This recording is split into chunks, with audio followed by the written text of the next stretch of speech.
एक बार भगवान नारायण माता लक्ष्मी लोगों की परीक्षा लेने के लिए ठंड के मौसम में मूसलाधार बारिश हुई संध्या में अत्यंत बूढ़े स्त्री पुरुष का रूप धारण करके पृथ्वी लोक में आए। नगर के एक धनी सेठ के द्वार पर जाकर वे फाटक खटखटाने लगे। दरवाजा खोलकर सेठ जी ने जब उन्हें देखा तो बिगड़ कर बोला, अरे कीचड़ सने पाँवों से सारे दालान में मिट्टी फैला दी, भागो यहाँ से। सेठ जी, हम इस रात में कहाँ जाएं? वृद्धा माता लक्ष्मी गिड़गिड़ाई। ठंड से प्राण निकल रहे हैं, कहीं ठहरने भर को जगह दे दो। परंतु सेठ ने द्वार बंद कर दिया। उन दोनों को प्रकाश में सेठ के महल के पास ही एक टूटा फूटा सा घर दिखाई पड़ा। उसके टूटे किवाड़ से दिए के प्रकाश की एक किरण दिखाई पड़ी। बूढ़े भगवान विष्णु ने बुढ़िया माता लक्ष्मी से कहा कि आओ चलो उस घर में ही आश्रय मांग कर देखें। तो माता लक्ष्मी ने कहा कि जब इतने बड़े सेठ ने अपने यहाँ स्थान नहीं दिया तो ये कंगाल क्या देंगे, और ठहरने को जगह मिल भी गई तो रात भर में बिना ओढ़े बिछोने के इस फटे भीगे कपड़ों में तो प्राण ही निकल जाएंगे। वृद्ध भगवान विष्णु बोले कि कुछ भी हो, मुझसे तो अब और चला नहीं जाता। और उन्होंने आगे बढ़कर द्वार थपथपाया। दूसरे ही क्षण हाथ में दिया थामे मैली फटी साड़ी पहने एक स्त्री ने द्वार खोला। उन दोनों की दशा देखकर ही वह करुणा भरे स्वर में बोली, हाय हाय, आप लोग अंधेरी रात से कहाँ भटक रहे हैं? आइए आइए, भीतर आ जाइए। उन्हें सहारा देकर वह भीतर ले गई। छोटी सी कोठरी में 2 टूटी फूटी चारपाइयाँ पड़ी थीं। उनमें से एक को खाली करके स्त्री ने उनसे बैठने को कहा। दोनों के कपड़ों से जल चूकर कोठरी गीली हो रही, परंतु उस स्त्री ने उसकी तनिक भी चिंता न करके जल्दी जल्दी अंगीठी में आग सुलगाकर उन्हें तापने को कहा। फिर अरगनी पर से 2 पुराने परंतु धुले हुए कपड़े लाकर बोली, बाबा आप लोग अपने भीगे कपड़े उतार कर इन्हें लपेट लो। क्या करूं, मैं बहुत गरीब हूं, इससे इन्हीं 2 कपड़ों में गुजर करनी होगी। आपके कपड़े में निचोड़ कर फैला दूंगी, सूख जाएंगे।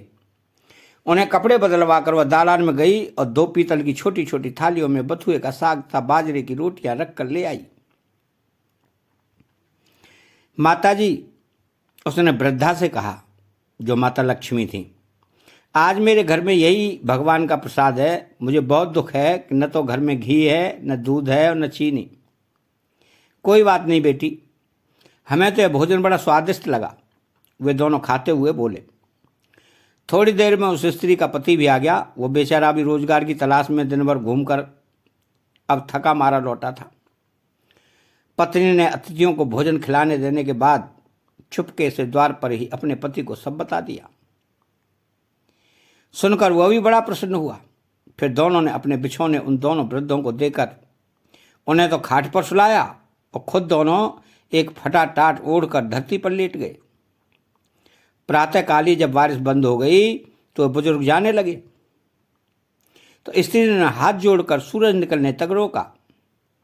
फिर घर में जो कुछ चने पड़े थे उन्हें पीस कर आटा गूंथा रोटियां बना करके उनके लिए बांध दी और बोली, माता हम निर्धन हैं, इसी से जैसी सेवा करनी चाहिए थी वैसी कर न सकी, आशा है आप क्षमा करेंगी। बूढ़ी माता लक्ष्मी ने उत्तर दिया, बेटी हम गरीबों को जो सेवा तूने की उसका फल तुझे भगवान देंगे। आज तू जो चीज छुएगी वह दिन भर खाली न होगी। वे लोग चले गए। तो स्त्री को अपनी बथुए की हांडी को साफ करने की याद आई। रसोई में जाकर उसने हांडी उठाई तो देखकर आश्चर्य से भर उठी। उस हांडी में असरफियां भरी हुई थी। अब जो उसने उसे उलट कर रखा तो 2 दोबारा भर गई। वो उन असरफियों को उठाकर रखती और हांडी में दूसरी भर जाती। दिन भर में उसकी कोठरी असरफियों से भर गई। बस फिर तो उसके पति ने उस असरफियों को बेचकर बढ़िया मकान ले लिया, एक कपड़े की दुकान खोल ली, घोड़ा गाड़ी खरीद ली और वे सुखपूर्वक रहने लगे। उस सेठ को जब यह समाचार मिली कि उसके निर्धन पड़ोसी एक रात में ही अमीर हो गए हैं तो उसने उस स्त्री तथा उसके पति को बुलाकर कारण पूछा। तो स्त्री ने सरलता पूर्वक सब कथा सुना दी। अब तो सेठ और सेठानी को रात दिन यही चिंता रहने लगी कि किसी प्रकार वे करामाती बूढ़े बुढ़िया मिल जाए तो वे भी घर भर असरफियाँ प्राप्त कर लें। देवता तो लोग भी की इच्छा करते ही मनुष्य के हृदय की बात जान लेते हैं। एक रात जब बहुत जोरों की बारिश हो रही थी और ओले भी पड़ रहे थे तो वही बुढ़िया और बुढ़े फिर उसी सेठ के द्वार पर पहुंचे।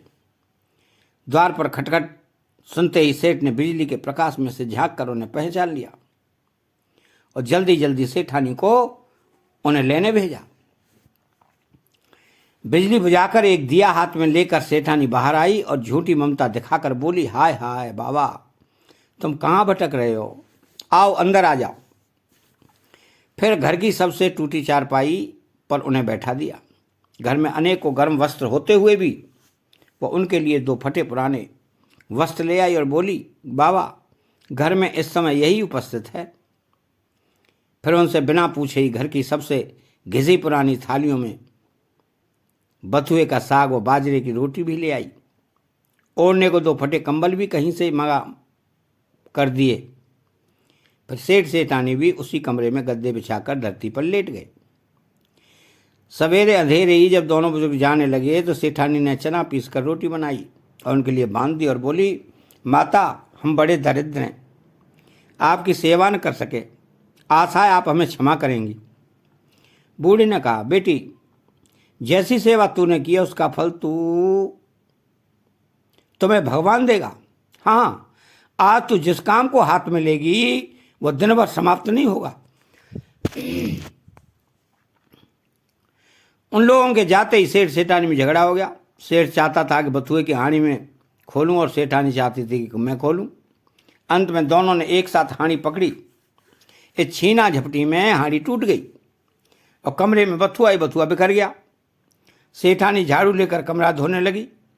जब वह कमरा साफ करती तो कमरे में तुरंत ही बहुत सारा बथुआ फिर से बिखर जाता। सवेरे से संध्या तक उसे कमरा साफ करना पड़ा। तो ठीक ही तो है, जिसकी जैसी नीयत होती है भगवान उसे वैसा ही फल देता है। अतः चैनल को सब्सक्राइब करें, बेल आइकन घंटी को दबाएं, कमेंट बॉक्स में एक बहुत बढ़िया सा प्यारा कमेंट लिखें।